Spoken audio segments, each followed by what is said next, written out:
Hello दोस्तों, आज का टॉपिक है भारत के गवर्नर जनरल और वायसराय। मेरी कोशिश यही रहती है कि आपका एक भी क्वेश्चन बाहर नहीं जाए। सबसे पहले देखते हैं भारत में आने वाली यूरोपियन कंपनी का क्रम देख लेते हैं साथियों, जहां से आपका पहला ही क्वेश्चन पूछा जाता है। सबसे पहले कंपनी आई थी पुर्तगाल कंपनी आई थी, फिर उसके बाद में डच आई थी, तीसरी आई थी अंग्रेजी यानी कि ईस्ट इंडिया कंपनी आई थी, और चौथे नंबर पर आई थी डेनिश आई थी साथियों। ये भी आपसे कभी कभार पूछा जाता है। और पांचवी आई थी फ्रांसी, और आखिर में आई थी स्वीडन कंपनी आई थी। यानी कि भारत में आने वाली कुल 6 कंपनियां हो जाएगी। सबसे पहले कौन सी हो जाएगी? पुर्तगाल हो जाएगी, और आखिर में कौन सी हो जाएगी? स्वीडन कंपनी हो जाएगी। आपको ये क्रम अच्छी तरह से याद होना चाहिए साथियों। अब देखते हैं इन कंपनियों की स्थापना कब कब हुई थी, ये भी आपसे कभी कभार पूछा जाता है। सबसे पहले देखते हैं पुर्तगाल कंपनी की स्थापना, और इसकी स्थापना हुई थी 1498 में हो गई थी। दूसरी देखते हैं अंग्रेजी ईस्ट इंडिया कंपनी की स्थापना, और इसकी स्थापना हुई थी 1600 में हो गई थी। तीसरी हो जाएगी डच ईस्ट इंडिया कंपनी की स्थापना, और इसकी स्थापना हुई थी 1602 में हुई थी। चौथी देखते हैं डेंसी फ्रांसी ईस्ट इंडिया कंपनी की स्थापना, और इसकी स्थापना हुई थी 1616 में हुई थी। पांचवी देखते हैं फ्रांसी ईस्ट इंडिया कंपनी की स्थापना, और इसकी स्थापना 1664 में हुई थी। और आखिर में हो जाएगी स्वीडन ईस्ट इंडिया कंपनी की स्थापना 1731 में हुई थी साथियों। आपको स्थापना भी याद होना चाहिए और क्रम भी याद होना चाहिए। आज पर पढ़ने वाले हैं ईस्ट इंडिया कंपनी यानी कि ब्रिटिश कंपनी के बारे में पढ़ने वाले हैं साथियों। और इसमें आज अपन पढ़ेंगे भारत के गवर्नर जनरल और वायसराय। भारत के जितने भी गवर्नर जनरल बने हैं और वायसराय बने हैं, जो मैं आपको सब कुछ आपको इस पीडीएफ में सब कुछ आपको बता दूंगा साथियों। यदि आपको मेरा कंटेंट अच्छा लग जाए तो चैनल को जरूर से जरूर सब्सक्राइब कर देना, शेयर जरूर से जरूर कर देना। यदि आपको पीडीएफ चाहिए तो नीचे आपको लिंक मिल जाएगा, वहां से आप अच्छी तरह से डाउनलोड कर भी सकते हो। अब देख लेते हैं भारत के गवर्नर जनरल और वायसराय, इन दोनों में क्या अंतर है, ये भी आपको जानकारी होनी चाहिए। गवर्नर जनरल, जब भारत में कंपनी आई थी ना, उस समय जो भी अपने अंग्रेज अधिकारी सर्वोत्तम होता था उसका पद कहलाता गवर्नर जनरल कहलाता। लेकिन भारत में 1857 की क्रांति हुई थी, फिर उसके बाद में ये पद को वायसराय कर दिया जाता है। वेरी इंपॉर्टेंट है, आप इतना ही याद रखो कि 1857 की क्रांति का पहले वाला समय हो जाएगा जो गवर्नर जनरल का हो जाएगा, फिर उसके बाद में वाला हो जाएगा वायसराय हो जाएगा। और ये दोनों के दोनों पद सर्वोच्च पद कहलाते हैं साथियों। आपको सिर्फ इतना ही याद रखना है कि 1857 की क्रांति वाला पहले वाला समय हो जाएगा गवर्नर जनरल का हो जाएगा, और बाद वाला समय हो जाएगा वायसराय हो जाएगा। आपको ये जानकारी होनी चाहिए। अब देखते हैं बंगाल के गवर्नर, और ये व्यक्ति बन जाते हैं, और इसका नाम होता है रॉबर्ट क्लाइव होता है। पहला ही क्वेश्चन पूछा जाता है कि बंगाल का गवर्नर कौन सा हो जाएगा, तो रॉबर्ट क्लाइव हो जाएगा। और इसका शासनकाल 2 बार चला था साथियों। पहला हो जाएगा 1757 से लगा के 1760 हो जाएगा, और दूसरा चला था 1765 से लगा के 1776 हो जाएगा साथियों। यानी कि ये 2 बार बंगाल के गवर्नर बने थे। और इसके शासनकाल में द्वैध शासन स्थापना की गई थी। और यहीं से आपका दूसरा क्वेश्चन पूछा जाता है कि द्वैध शासन किसके द्वारा लागू किया गया था, तो रॉबर्ट क्लाइव के द्वारा लागू किया गया था। और इसके तहत विदेशी कंपनी भारत में अधिपति कर लेती है। और तीसरा क्वेश्चन यही पूछा जाता है इलाहाबाद द्वितीय संधि किसके शासनकाल में हुई थी, रॉबर्ट क्लाइव के शासनकाल में हुई थी, जिसमें मुगल सम्राट आलम शाह द्वितीय को कंपनी का संरक्षण बना दिया गया था। यहीं से आपके 3 ही क्वेश्चन पूछे जाते हैं। मैं फिर से आपको बता देता हूँ। पहला क्वेश्चन, बंगाल के गवर्नर पहला कौन सा हो जाएगा, तो रॉबर्ट क्लाइव हो जाएंगे। किसके शासनकाल में द्वैध शासन लागू किया गया था, तो रॉबर्ट क्लाइव के शासनकाल में किया गया था। इलाहाबाद की द्वितीय संधि किसके शासनकाल में हुई थी, रॉबर्ट क्लाइव के शासनकाल में हुई थी। आपसे 3 ही क्वेश्चन रॉबर्ट क्लाइव के आधार पर पूछा जाता है साथियों। अब अपन अन्य भी देख लेते हैं जो ज्यादा इंपॉर्टेंट नहीं है, लेकिन अपन जान लेते हैं। पहला हो जाएगा बड़े लास्ट हो जाएगा, और इसका शासनकाल हो जाएगा 1776 से लगा के 1769 हो जाएगा। फिर इसके बाद में बने थे कारियल बने थे, जो 1769 से लगा के 1772 तक बने थे। और ये आपको क्रम भी याद होना चाहिए। अब अपन आगे भी देख लेते हैं। उससे पहले यदि आपको मेरा कंटेंट अच्छा लग रहा है तो चैनल को जरूर से जरूर सब्सक्राइब कर देना। यदि आपको पीडीएफ चाहिए तो आपको नीचे लिंक मिल जाएगा। अब देखते हैं बंगाल के गवर्नर जनरल कौन से हो जाएंगे।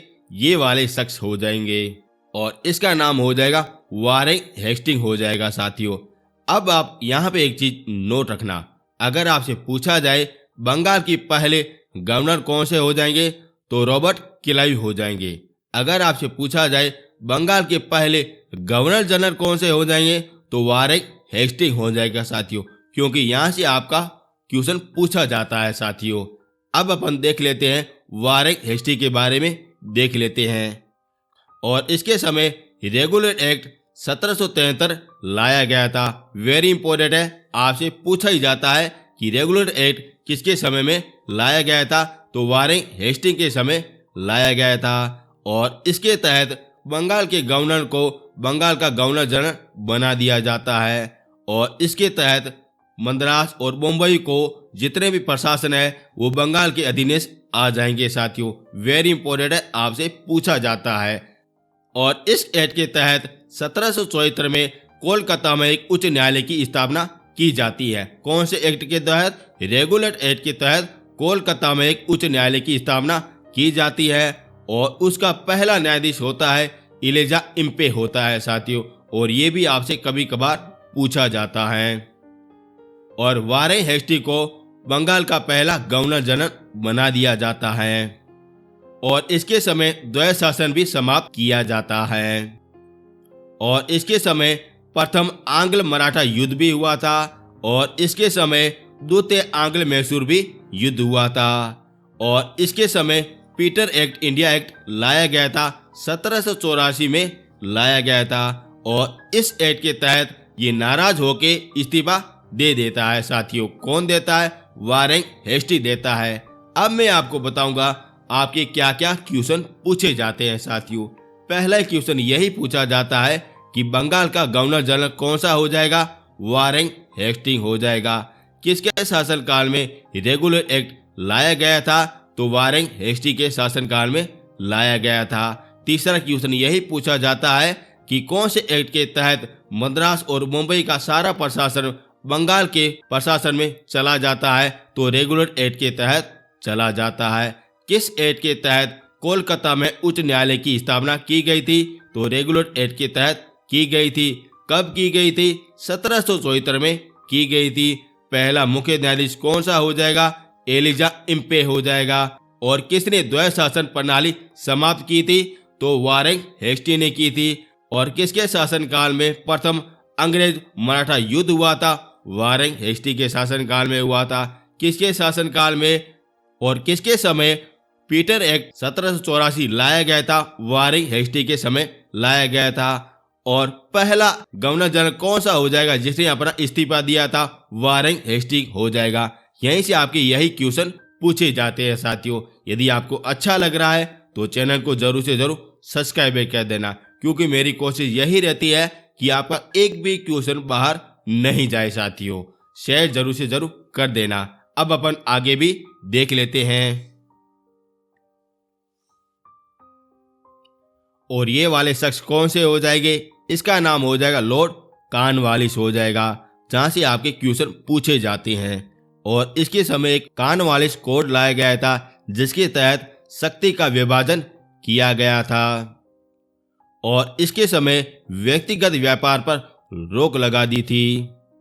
और इसके समय स्थायी बंदोबस्त प्रणाली भी लागू की गई थी। यहीं से आपका पहला क्वेश्चन पूछा जाता है कि स्थायी बंदोबस्त किसके द्वारा लागू की गई थी तो कॉर्नवालिस के द्वारा लागू की गई थी। और इसके तहत भू राजस्व का 90% जागीरदार के पास में होगा तथा 10% अपने कंपनी के पास में होगा। ऐसी होती है स्थायी बंदोबस्त होती है, जो किसके द्वारा लागू की गई थी? कॉर्नवालिस के द्वारा लागू की गई थी। लेकिन इसकी योजना बनाई थी जॉन रोस ने बनाई थी, जो नेक्स्ट अपना गवर्नर जनरल बन जाएगा। और कॉर्नवालिस को भारतीय सेवा का जनक भी कहा जाता है। अब मैं आपको बताऊंगा कॉर्नवालिस से आपके क्या क्या क्वेश्चन पूछे जाते हैं। जो इम्पोर्टेंट है वही मैं आपको बता रहा हूँ। पहला क्वेश्चन यही पूछा जाता है कि स्थायी बंदोबस्त किसके शासनकाल में लागू हुआ था, तो कॉर्नवालिस के शासनकाल में हुआ था। और किस गवर्नर जनरल को भारतीय सेवा का जनक कहा जाता है, तो कॉर्नवालिस को कहा जाता है। ये दो इम्पोर्टेंट है जो आपके कॉर्नवालिस से क्वेश्चन पूछे जाते हैं साथियों। और इसके बाद में बनेंगे सर जॉन रोस बनेंगे, और इसके शासनकाल में अहस्तक्षेप नीति भी लागू की गई थी, और यहीं से आपका यही क्वेश्चन पूछा जाता है। और ये वाले शख्स कौन से हो जाएंगे जो वेरी इंपॉर्टेंट है, और इसका नाम हो जाएगा लॉर्ड वेलीजली हो जाएगा। सभी लोगों को पता है ये वेलीजली हो जाएगा। और इसके तहत साइक संधि भी लागू की गई थी साथियों। वेरी इंपॉर्टेंट है जो आपसे हर बार क्वेश्चन पूछे जाते हैं कि साइक संधि के जनक कौन से हो जाएंगे, वेलीजली हो जाएंगे। इसके तहत कौन सी रियासतें आई थी, जो मैं आपको क्रम के अनुसार सारा कुछ बता दूंगा। पहले हुई थी हैदराबाद, उसके बाद में हुई थी मैसूर, उसके बाद में तिजोर हुई थी, फिर उसके तहत अवध हुई थी, फिर उसके बाद में पेशवा हुई थी, फिर उसके बाद में बरबरा और भोसले हुई थी, फिर उसके बाद में सिंधिया, फिर जोधपुर, जयपुर, बूंदी और भरतपुर हुई थी। ये सारी साइक संधि के अंतर्गत इसके तहत संधि की जाती है। और इसके तहत ऐसा होता है कि अंग्रेज अधिकार राजा की मदद करेंगे और राजा अपने अंग्रेज की मदद करेंगे। इसे कहते हैं साइक संधि कहा जाता है। और इसके शासनकाल में चौथा आंग्ल मैसूर का युद्ध हुआ था, जिसमें टीपू सुल्तान मारा जाता है। और वेलीजली को बंगाल का शेर भी कहा जाता है। ये स्वयं ही कहता था कि मैं बंगाल का शेर हूं। यही से आपके क्वेश्चन पूछे जाते हैं। और 1805 में कॉर्नवालिस का द्वितीय कार्यकाल शुरू होता है, लेकिन उनकी मृत्यु हो जाती है। और यहीं से भी आपके क्वेश्चन पूछा जाता है कि बंगाल का पहला गवर्नर जनरल कौन सा हो जाएगा जिसके शासनकाल में मृत्यु हो जाती है, तो कॉर्नवालिस हो जाएगा। ऐसे भी आपके क्वेश्चन पूछे जाते हैं। अब देखते हैं सर जॉन वॉले के बारे में देख लेते हैं, जहां से आपके क्वेश्चन क्या क्या पूछे जाते हैं सब कुछ अपन देख लेते हैं। और इसके शासनकाल में वेलोर में एक सिपाही विद्रोह होता है, जो इनकी प्रमुख घटना थी साथियों। और यही यहाँ से क्वेश्चन पूछा जाता है।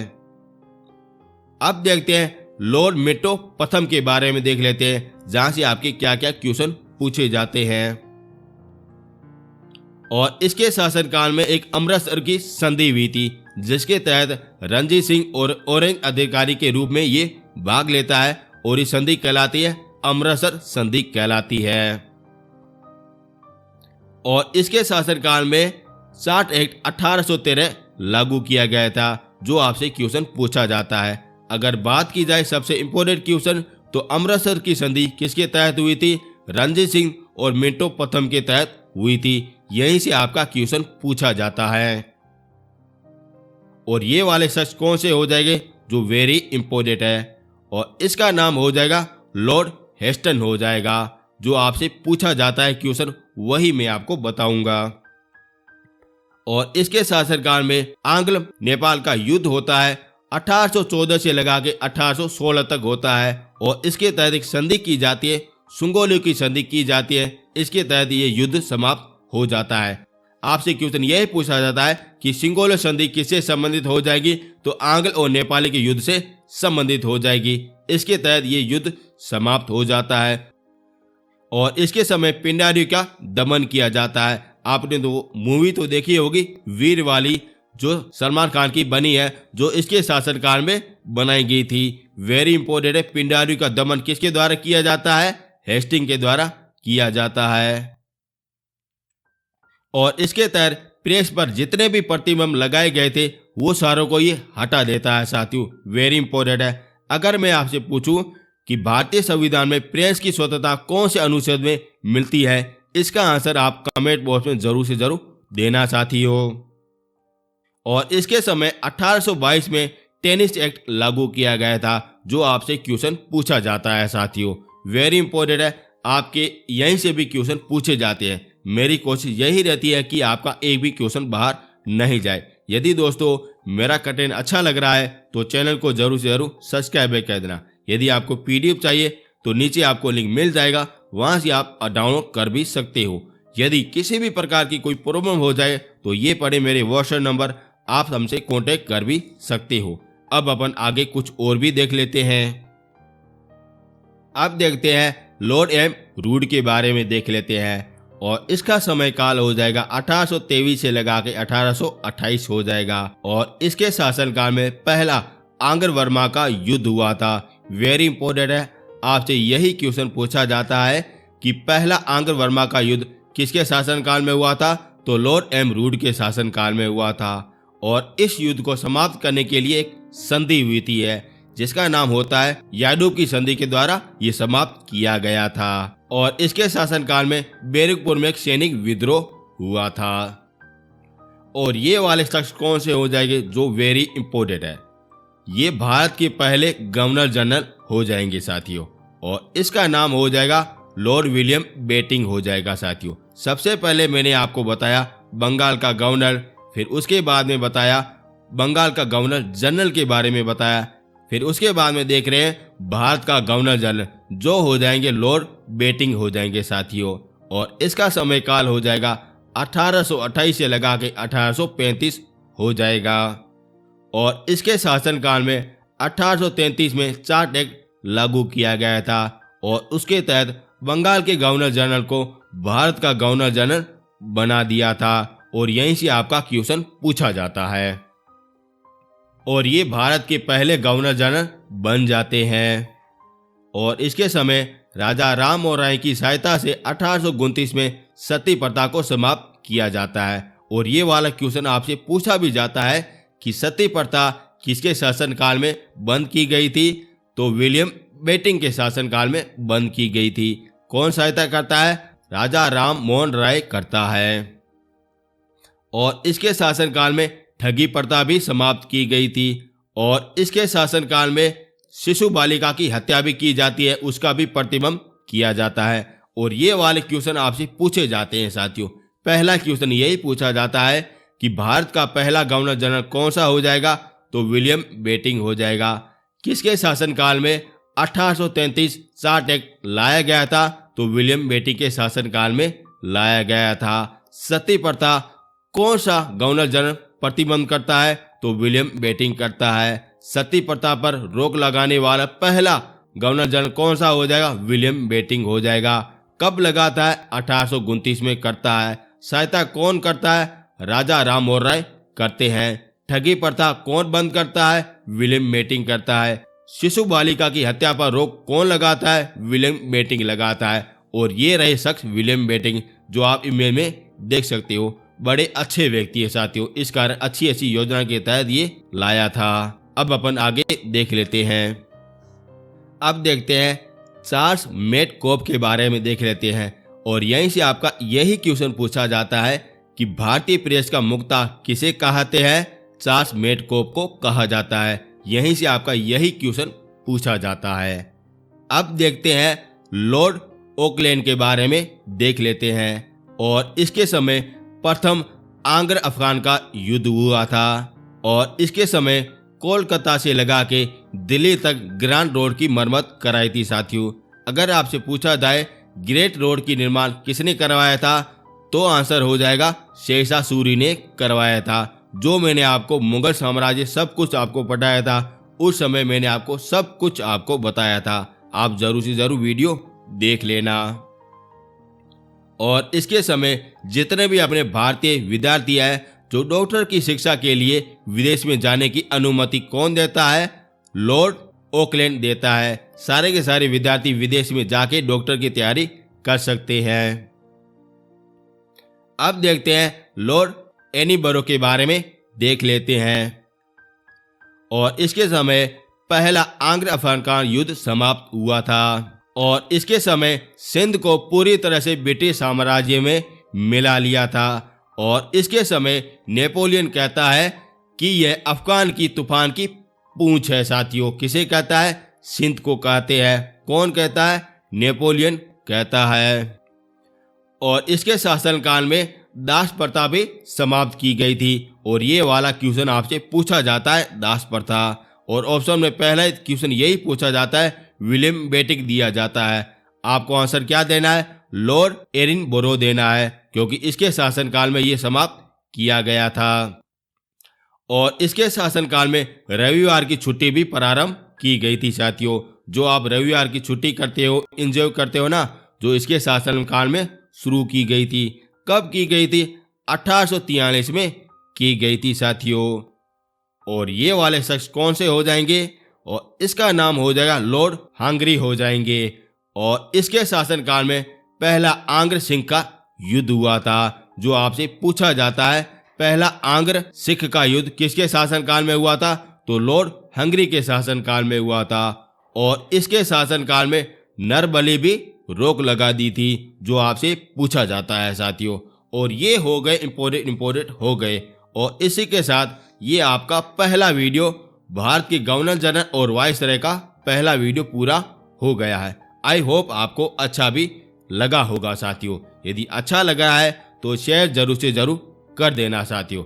यदि आपको पीडीएफ चाहिए तो नीचे आपको लिंक मिल जाएगा, वहां से आप अच्छी तरह से डाउनलोड कर भी सकते हो। यदि डाउनलोड में किसी भी प्रकार की कोई प्रॉब्लम हो जाए तो ये पड़े मेरे व्हाट्सएप नंबर, आप हमसे कांटेक्ट कर सकते हो और वहीं से भी आप पीडीएफ डाउनलोड कर भी सकते हो। शेयर जरूर से जरूर कर देना चाहते हो, इतना सा छोटा सा काम मेरा आप कर देना। अब मिलेंगे नेक्स्ट वीडियो में। थैंक यू सो मच साथियों।